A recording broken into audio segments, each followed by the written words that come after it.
Okay, so we are recording now. We have a couple more parents that are joining us.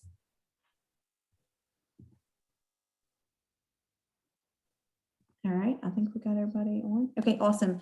So we have just hit record. So again, we're very, very excited about tonight. We have some wonderful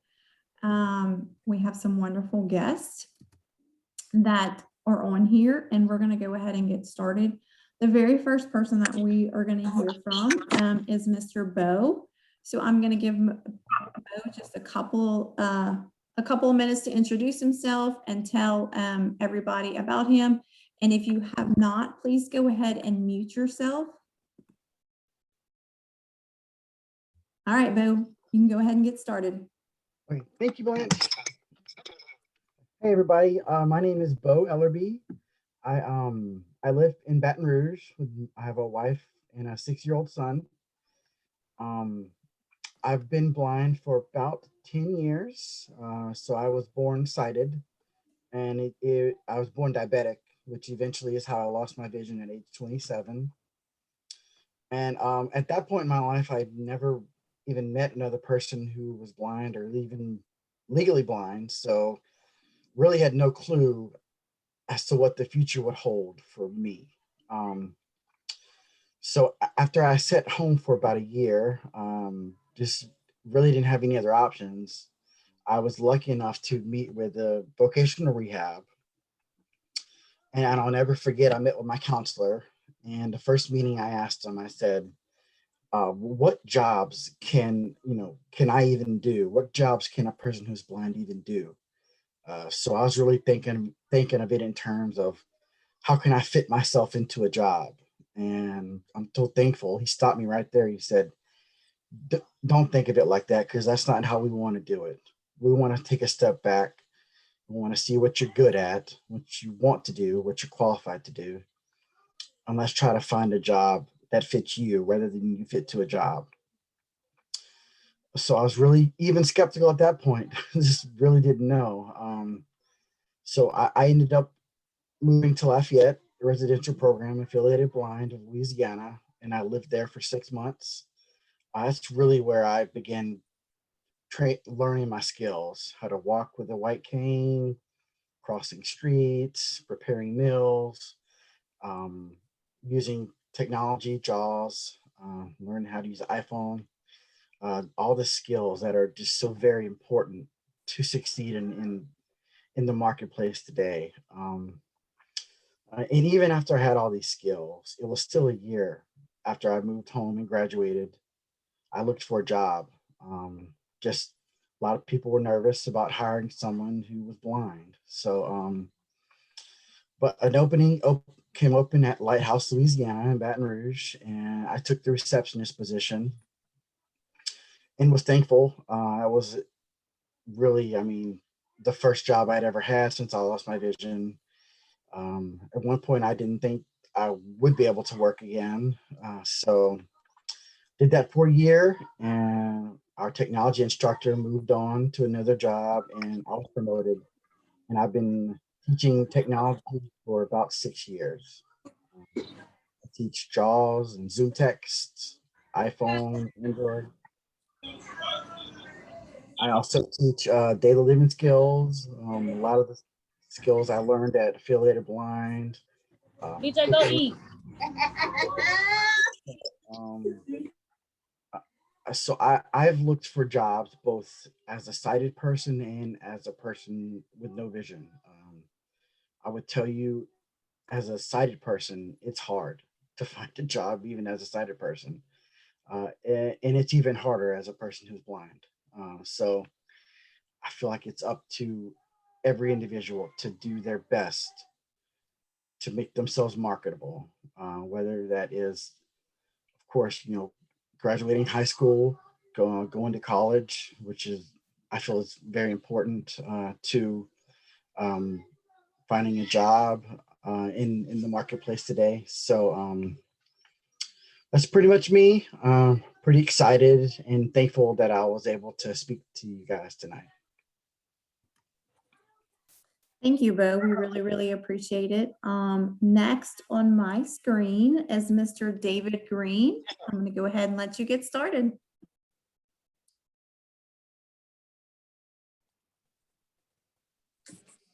All right, there we go. I want to say good evening to everybody. My name is David Green, and I am a native of New Orleans. I'm 61 years old. I have a 38-year-old daughter and a 17-year-old son. How about that? I lost my sight 18 years ago from a disease called retinitis pigmentosa.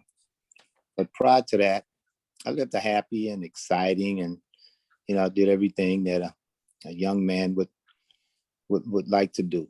Anything my heart desired, I really was able to do it.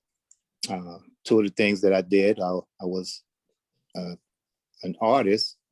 I actually did portraits out in the French Quarter. I attended Delgado College for commercial art, and I also was a DJ. I DJed for 27 years. Such an exciting life. And but after losing my sight, I went through a short and difficult time. I didn't know what I was going to do at the time. I had a family. I didn't know how I was going to do anything until one day I was introduced to Louisiana Rehabilitation Services, and talked to a counselor. They gave me an option, whether or not, I wanted to take some training right then and there, or I could seek employment. So I decided I wanted to seek employment, start making money again. So got a job at Lighthouse, Louisiana, which was Lighthouse for the Blind at the time. I worked there. Matter of fact, once I got there, I've seen all the opportunities and the training, and I was in the presence of other people who were blind, would really lift my spirit. Because at one time, I was just thinking, why me? Like a lot of people who are blind think about sometimes. But there, everyone was laughing, they was moving around, they had their cane, they was just traveling independently, and they were just living their life. So I said, I want a part of that. I want to be like that. So I got involved in some of the training. While I was working, I took some mobility training, and just got involved. And after a couple of years, I was asked to be an advocate for the national industry for the blind, which I have been now for 7 years. I also have a tandem bike program that I organized 7 years ago, which became very successful and was transitioned to a Lighthouse program now, where I direct and coach. And, I'm continuing to, make moves and, open doors for other people who are blind. We just had one of our bigger accomplishments. We got the State Department of Transportation to create a policy for accessible pedestrian signals, which is huge for the state of Louisiana. You probably will see one of the APS maybe in your neighborhood sometime soon, which is the audible device that helps people who are blind, deaf, or deafblind get across the street, if you're not familiar with that. And those are the things right now that, I'm doing. We constantly, advocating, for the rights for people who are blind, and just for opportunities for them. And I continue to be a father to my son. He's graduating from high school, and he will be attending college for photography. He's a skateboarder, and he's the photography, the video person for the skateboarders. And I'm proud of him, and I have a wife, been married now for 10 years. And video went out, but I'm still here. And those are the things I'm doing. And if I can, I'm very active also in the blind community. I'm affiliated with NFB, ABL. I've been there for some training. I'm happy to be here, and if anybody have any questions in the near future, please feel free to ask. Thanks. Thanks for your time. Thank you so much, David. We really appreciate it. Now we're going to hear from Ms. Siobhan Blanchard.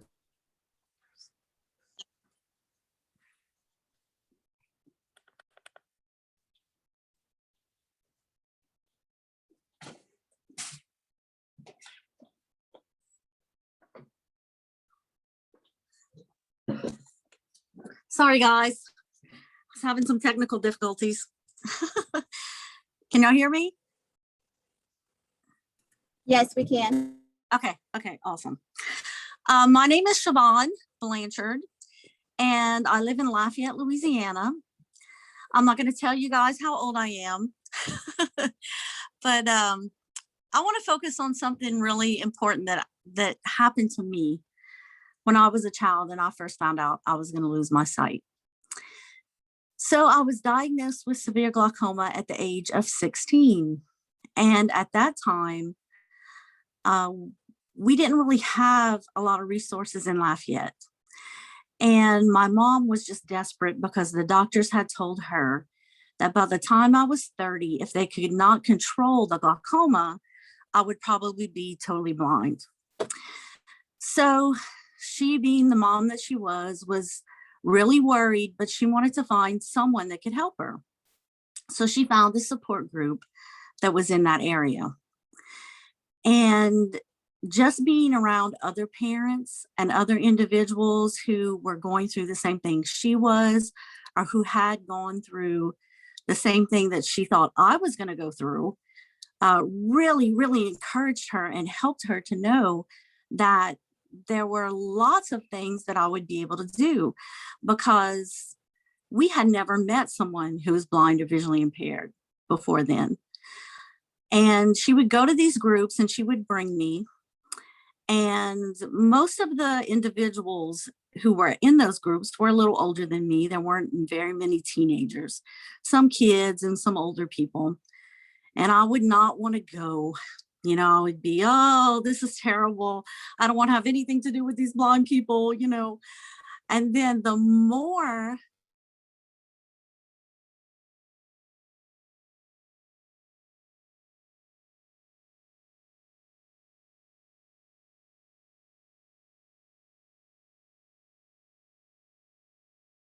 in your life, it totally changed my attitude.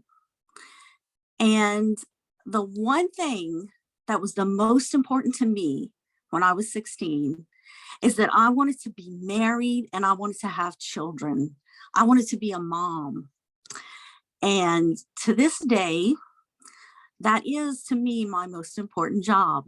And I just want to let all the parents out there know that one day you're going to be a grandparent, because if that's something that your child wants, if they want to just have a family and do what the neighbors do, if they want to have kids, there's so many wonderful mentors out there. All of these guys that are speaking tonight are perfect examples. There's just no end to what a child can do, and that blindness does not mean that you can't have all these goals and all these expectations in your life. I saw so many people that raised children, 2 blind adults. In fact, there was a couple that I met and they had had 6 children, and I was just amazed, and I learned so much from them. Now I have 3 beautiful children. I have a 28-year-old daughter who some of you might get the opportunity to meet. She's actually the music teacher at LSVI now. I have a 19-year-old daughter and an 18-year-old son. And I'm hoping to be a grandparent one day. I also have the wonderful privilege to work with Affiliated Blind of Louisiana, and I coordinate their state organization. So we have a membership organization that meets in different areas of the state. I would love to give you more information about our organization if you want to find out more about it. But I just really want to say, do the networking. These types of meetings are so important.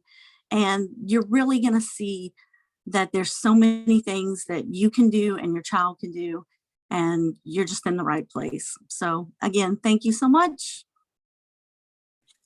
Thank you so much, Savon. We really, really appreciate you sharing your story. Next up is Pam Allen. Hi, everybody. First of all, I want to thank you so much for inviting all of us tonight. I know it's always an honor for me to be on a panel with all of my friends and colleagues and people whom I turn to often for ideas and advice and inspiration. So, and thank you so much, Blanche, for organizing this event, which is so critical for all of us to come together and share ideas. I really appreciate all the hard work that I know goes into planning these kinds of events. I am Pam Allen, and I have been blind since I was about 2. And I did not grow up in Louisiana. I've moved to Louisiana from outside of Buffalo, New York, shortly after I graduated from college.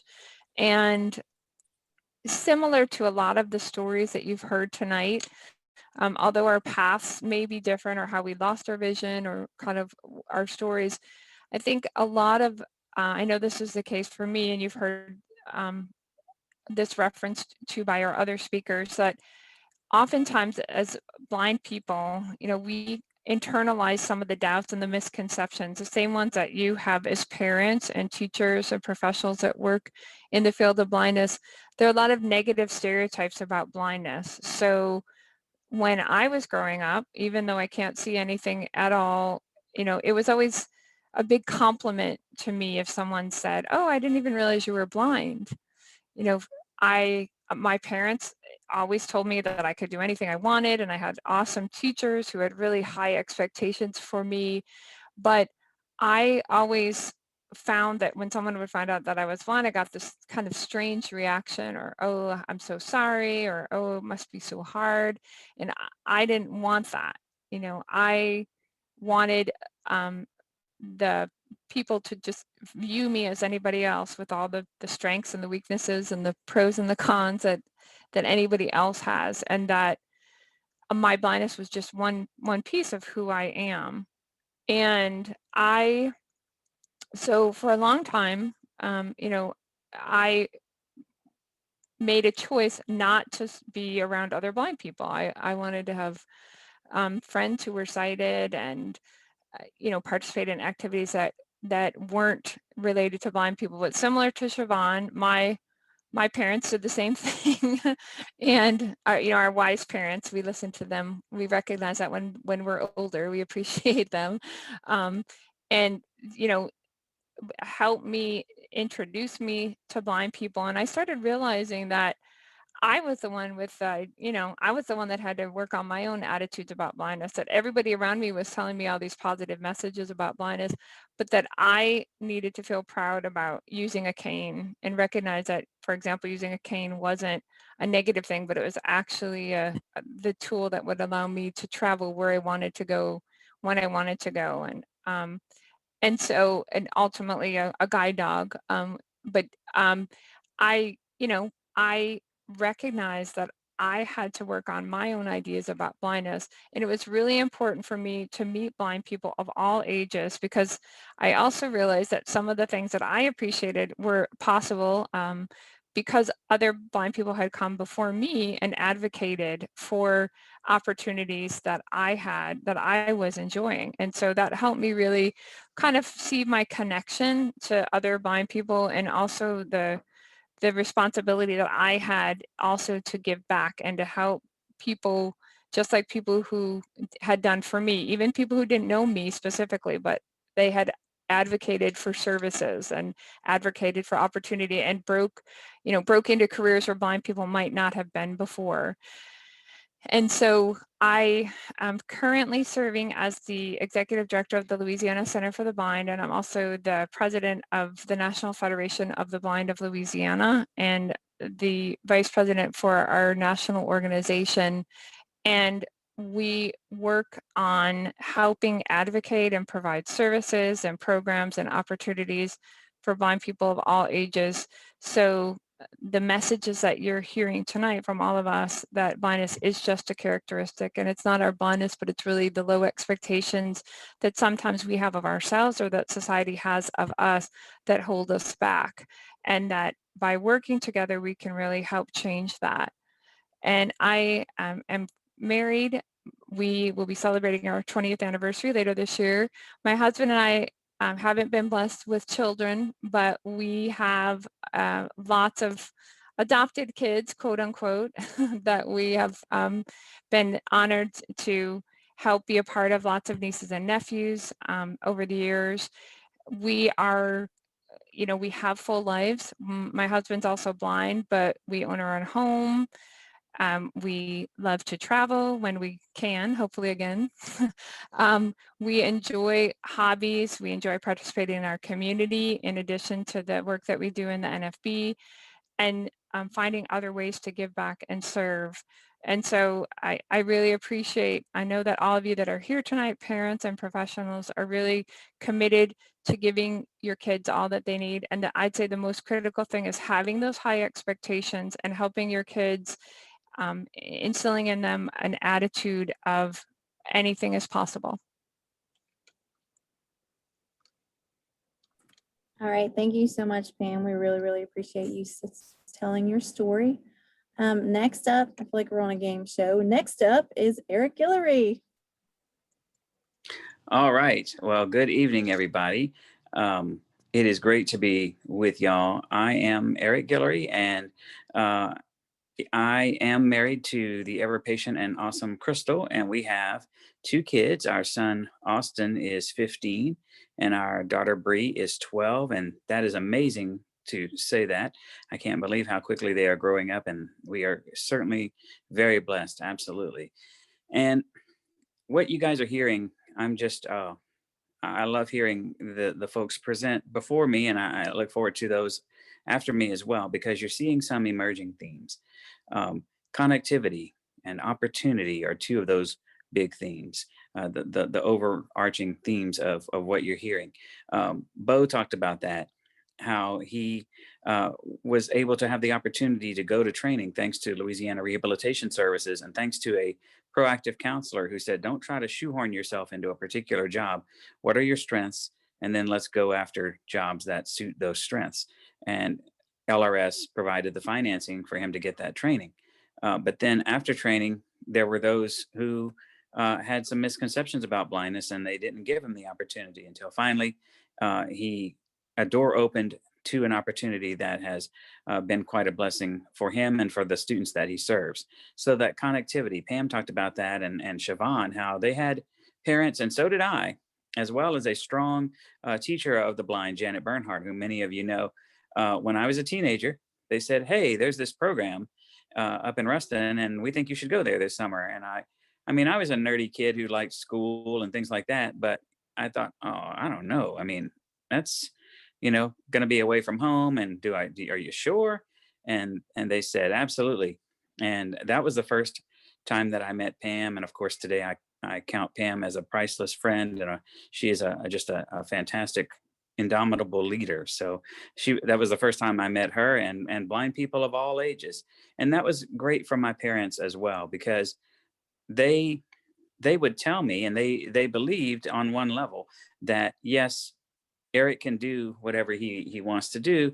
But later we were talking about it, and they said, yeah, we believe that, but it was so affirming to us to actually see blind people in action on a much greater scale, and to see the successes, and to hear the stories, and to actually witness people living those lives. And in fact, it was just an affirming thing for me that after that summer, we went to New Orleans for a little quick miniature vacation before the school year started. And they said, now you make sure you have your cane with you always. You didn't get that training just to leave the cane in the car, put it to work. And that was, as a teenager, you don't always want to let your parents know when they've said something that you appreciate, but I always will remember that. And with gratitude to the people who made that possible just through living their lives. And so again, for parents, for educators, please you're not alone. These mentors, these leaders, these resources around the state of Louisiana are here for you. We want to support you and listen to you. And I just appreciate being on this fantastic panel, and thank you for your time. Thank you so much, Eric. We appreciate it. We're going to hear from Kyle now.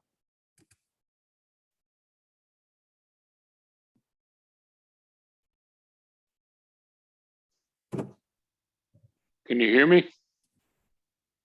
Yes, sir. Hello. All right. Hello, everybody. My name is Kyle McKinney. Glad to be on here tonight. I know many people that have spoken before me. I've actually trained under them and beside them throughout the years. I'm 34 years old and I'm almost, not quite, but almost completely blind. I have no useful vision, just a little light perception. I grew up in a small country town way back in the woods, and I was diagnosed legally blind when I was 3 years old due to a rare form of brain cancer. At that time, I was one of 3 boys in the state of Louisiana that had that same diagnosis. We all met up at St. Jude. Being from a small country town, even the early stages of accessible technology wasn't available. So what I could do in school, class, and so on, especially in the community, was extremely limited to nothing. I also grew up with a lot of family who had the mentality, you can't see, you can't do this, you don't know what you're doing, you don't know what they look like, you don't know how to do this. It's all about vision to a lot of my family, not all, thankfully. But I knew that vision had nothing to do with knowledge and willpower, because I've always believed where there's a will, there's a way. So I kept pushing and pushing and just finding a way to prove them wrong. And even though I proved these individuals time and time again until this very day, 28 years later, a lot of them still don't believe. They still think you're blind. But thanks to St. Jude, some strong family members and counselors, they knew I was going to eventually lose my vision because the cancer I had was slowly deteriorating my optic nerve and so slowly decreasing my vision. So they got me into mobility instruction and Braille instruction at an early age, really before it came into use. So I started to learn my skills in first grade, but it really didn't come into full use until probably 3rd or 4th grade. I could still see enough at the time to ride bicycles and walk freely, but it was getting too complicated and painful to read large print. I sat too close to TVs, and the print just got to be too large and too bold to carry around. So that's when it really came into play. And I've always had a knack for technology, so as soon as it became available, I dove into the computers and just accessible media, various forms of assistive technology, whether it be mechanical or electronic. That advanced through the years. And I grew as the technology grew and started to make connections, met blind people from all over, because I'm from Louisiana, but I have lived all over the USA. I have been to various summer camps there again, thanks to the support of counselors, church, St. Jude, and school instructors, O&M and Braille, who knew there was a way, so they wanted me to grow. I started out my training at off school campus at LCB up in Ruston, which many of us have spoken about. I started to learn my basic cooking skills, broadened my orientation mobility skills, and met blind people from all over. From there, high school went on, and I ended up moving to Virginia. The school I went to there, a boarding school for the deaf and the blind, offered actual paying contracted jobs for high schoolers. For 9th and 10th grade, it was all on-campus jobs. I started out as a sanitation team manager, cleaning the cafeteria and other facilities, making sure they were to status. I moved on back to what I originally liked, technology, and started off as an office assistant. After that contract went on, I went on to totally redo and clean up the Teresa Stojak Library, which was dedicated to one of our staff at that school. It was a library that was over 120 years old, so we restored it, archived a lot of the books. Some of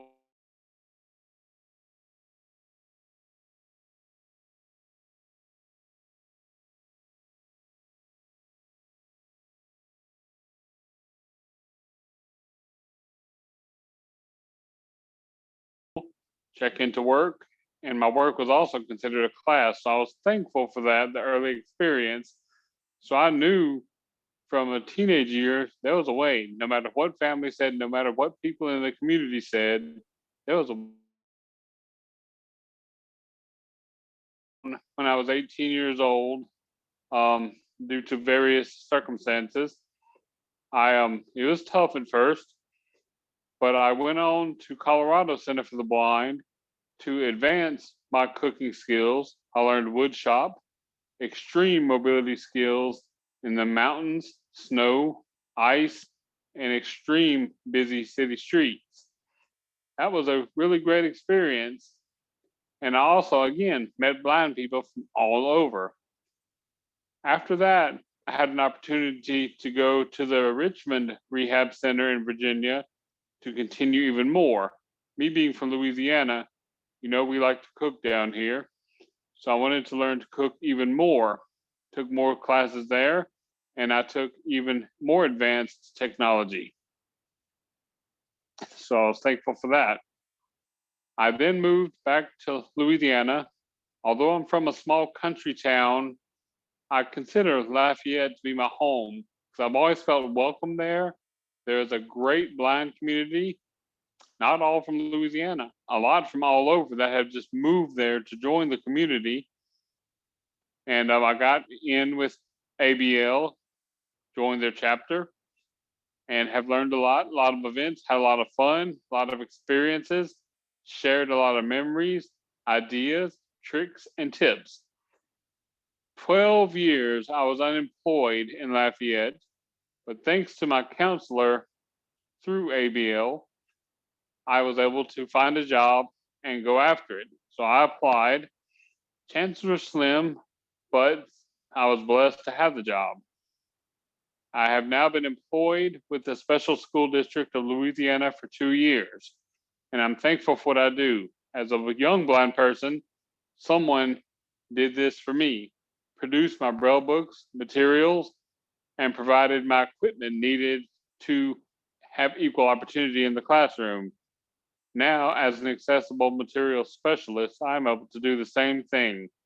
My primary job is producing, modifying, and distributing Braille books to blind students in all 64 parishes.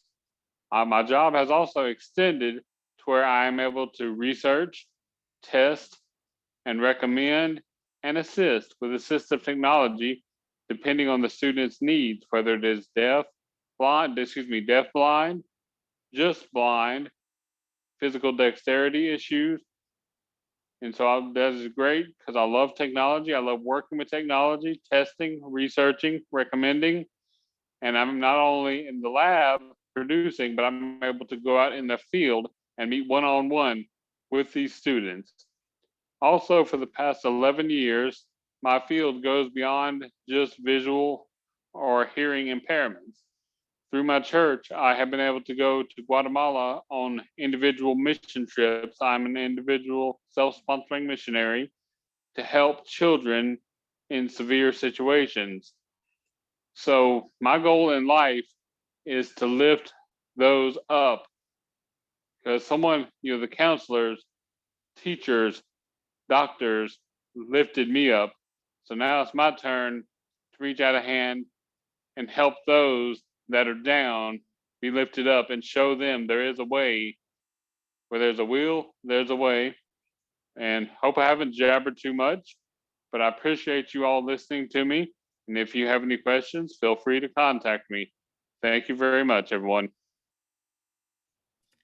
Thank you, Kyle. We really appreciate it. I may be a little biased, but I do agree with the statement about Lafayette. I'm a Lafayette girl and will always be a Lafayette girl. So shout out to them.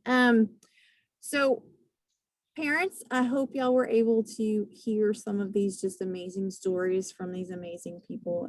Most of them I've known for a long time. Some of them, reached out to them recently. But we have a great group of people on here. I'm very excited to be able to share this video with other parents that weren't able to hop on here. We are going to open it up a little bit for questions.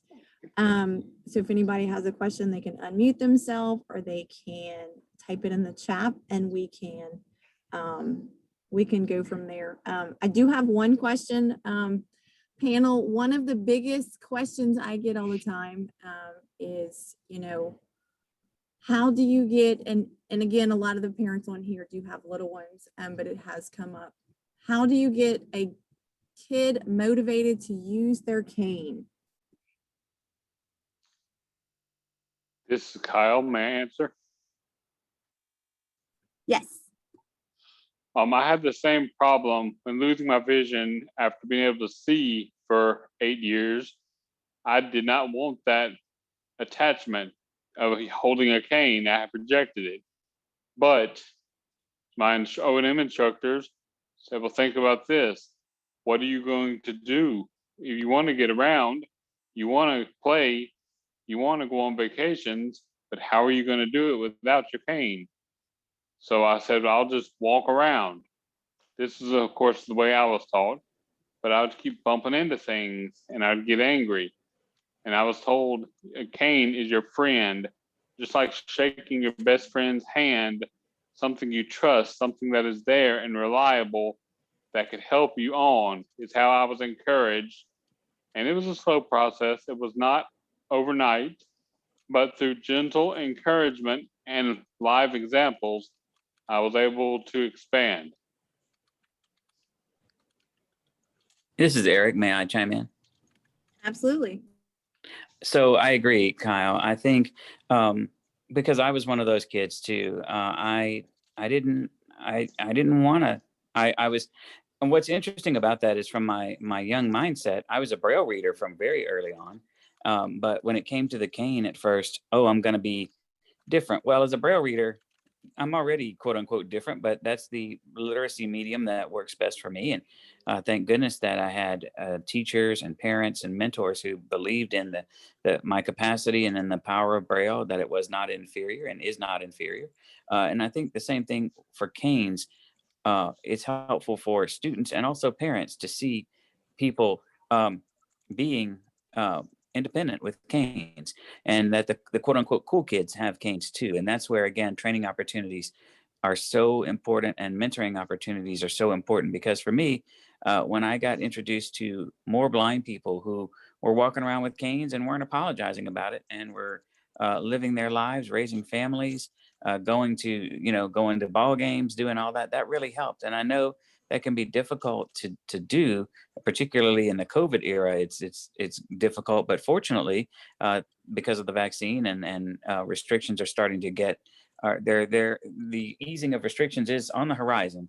And so those days when parents can get kids together with other people using canes, I know, again, geographically, that's easier said than done sometimes. But for me, as someone who was resistant as a younger person, that was the single best thing that could have happened to me, was being around others using canes, doing so well, and not even giving it a second thought. And it does make a difference, because my daughter has always spoken her mind, which is great. I love that, truly.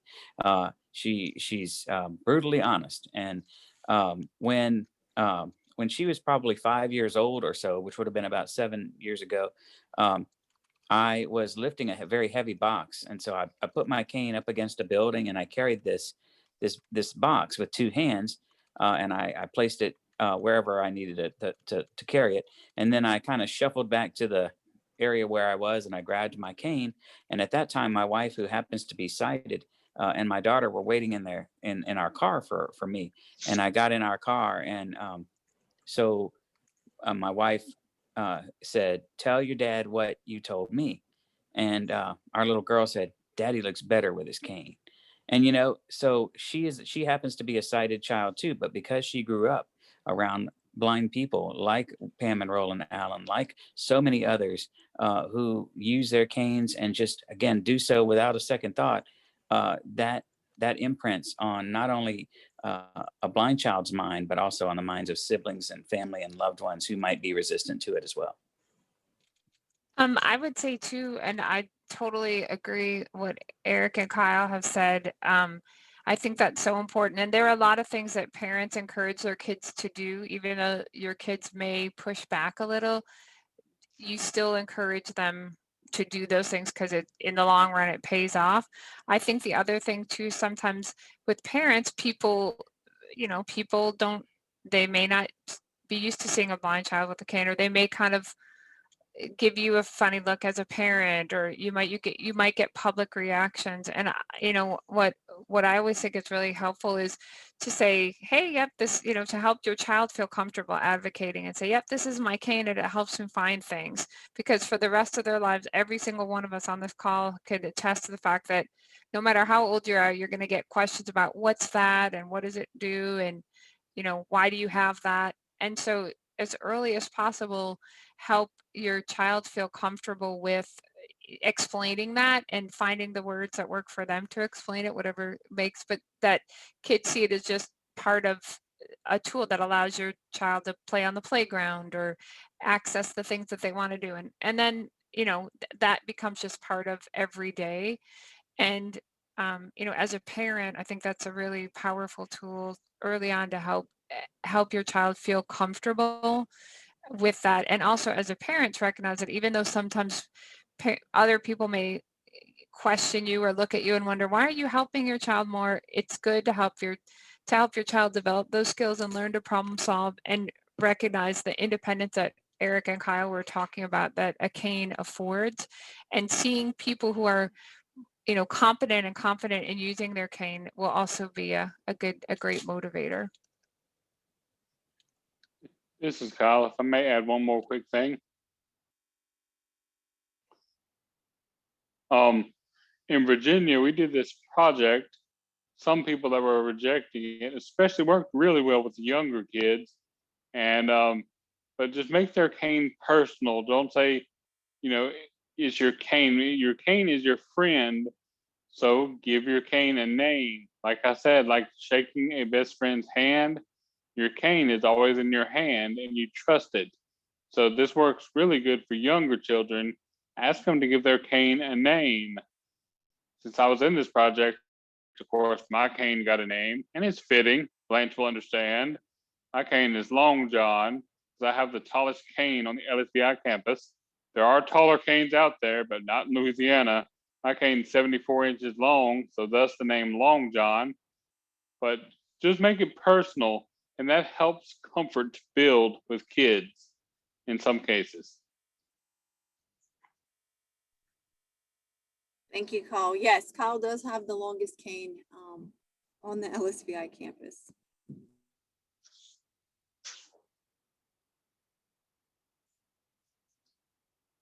We had a chat come in.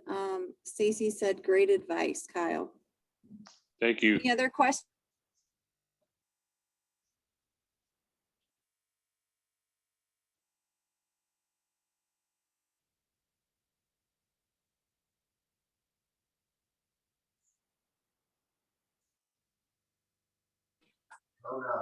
Mommy, let's get the time change.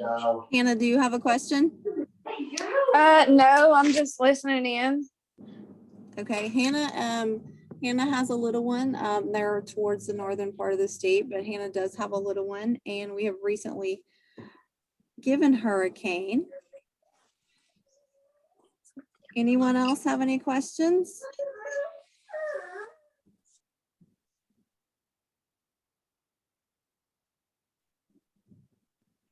Well, I want to thank everyone for being on here. I definitely learned some new stuff about people. Hey, Ms. Blanche. Yes. I'm sorry. Caitlin has a question. Caitlin, you want to go ahead? Oh, I'm sorry, Caitlin. Sorry. Can I speak? Because I wasn't typing fast enough. Yeah, Yes, Caitlin, you go can ahead. speak. Okay, I had a student the other day talking about the cane. I know you already talked a little bit about it, but what he said is he doesn't want to use the cane because it takes away his independence. And I said, well, wait a minute. You are such a great traveler and you can do so much with your cane. He says, no, it takes away my feeling of being an independent person because of the way people treat me. And he used the phrase, he said, it makes them treat me lower than them or something like that. And I didn't Kate, really know. how old Sorry? is that young man, Caitlin? 14. And I'm going to tell You you his know- quote exactly. He said, which is, hold on, I'm see what he said. Hey, Oh, I wrote it there. Here it says, he said, the cane makes people want to low level me. can I make a little suggestion? Yes. Okay. Go ahead, Siobhan. As a teenager, you know, that's such a hard time and you're so worried about how everybody's looking at you and how everybody's perceiving you, you know, their perception of you with that cane. And something that I personally had to find out as a teenager and a young adult that did not want to walk around with my cane, but definitely needed one. I ran into a person later on in the future that said, man, when you were a teenager, you were drunk all the time. And I didn't use my cane. He had no idea that I was blind or visually impaired, but he thought that I was drunk or totally messed up.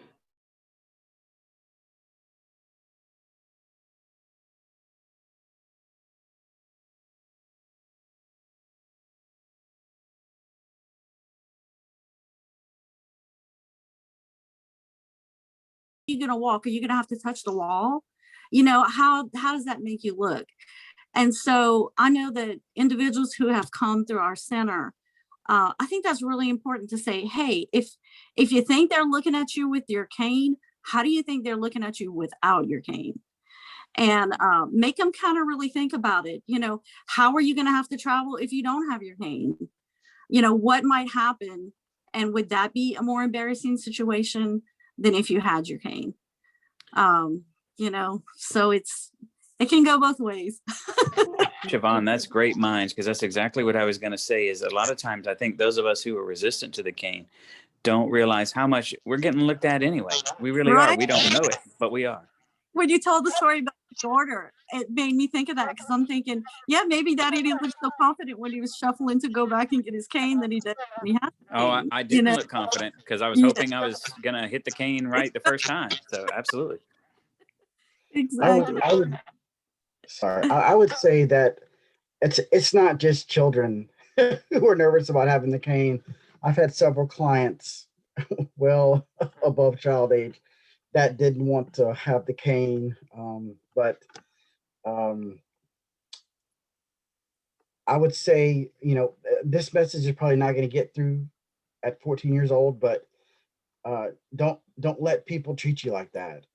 Nothing drives me crazier is when my wife and I go to a restaurant and the waiter or waitress will ask my wife, like, I'm not sitting here and I can't hear or speak or communicate. So, you know, and in those cases, I'll answer them. I'll say, well, I'll have a Diet Coke. Thank you. You know, so 14 years old, that's hard to do, but, you know, don't let people let you feel like that. Well, and I think sometimes people, I know I did this when I was, you know, we think that if we can kind of fake it, or like people won't know that we're blind if we don't have our cane, but everybody knows, and they, you know, identify and it's kind of like changing that from a negative to a positive is also a really, you know, helping your child or your student recognize that it's a characteristic that is just one piece of you. And so the more people get to know you and the more you are able to participate in things and try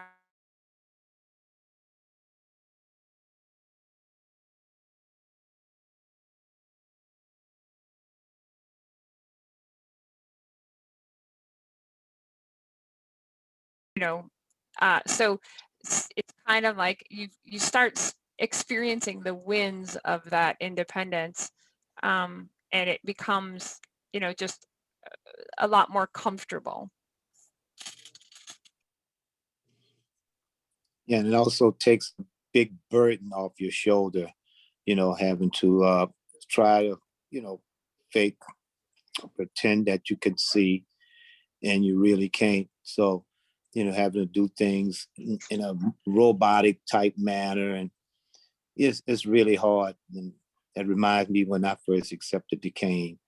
It was like the whole world was taken off my shoulder. I was so happy to know that, it didn't matter what people thought about me. What mattered was that I was able to travel independently, and people really accepted me more once I, took on the cane and say, hey, I'm happy for you. I'm happy that you have accepted your challenge and you face your challenge. And now let's just move on. So, it's just always a good thing I know it's hard, but we just gonna do our best to encourage the kids to and teach by example.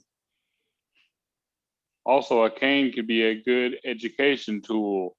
I have learned over the past 20 years of being independent with my cane that while I'm out doing my business on the sidewalk, it is better for people to stop and ask a plain, straight question than to assume and walk on by or to make funny comments. So I love it when people come up to me and ask me, how do you do this? How do you know where you are?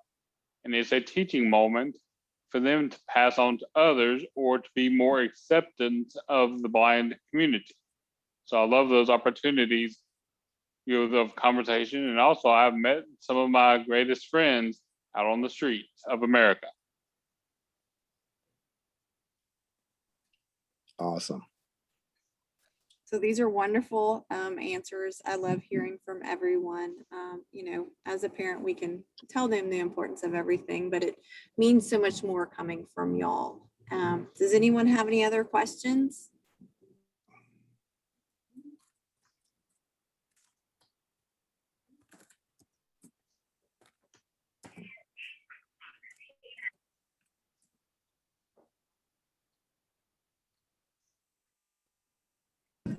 All right, there's a couple of comments in the chat. Thank you so No, much. I missed it. We really, really appreciate it. So we are going to go ahead and wrap up. Thank you to all of our wonderful panelists. I appreciate you today and always. And I will send everybody the recording. We'll be able to share it with families. And I definitely see a take 2 coming for some of our older high school students. I think it'd be really great to hear from someone else besides their O&M instructors. So thank you all so much for joining. Thank you, parents and everyone else that was on here. We really, really appreciate it. Thank you. Thank Bye, you. everyone. Good night, Bye. everybody. Thank you, everyone. Thank Good you. night. Good night. Okay. Bye, everyone.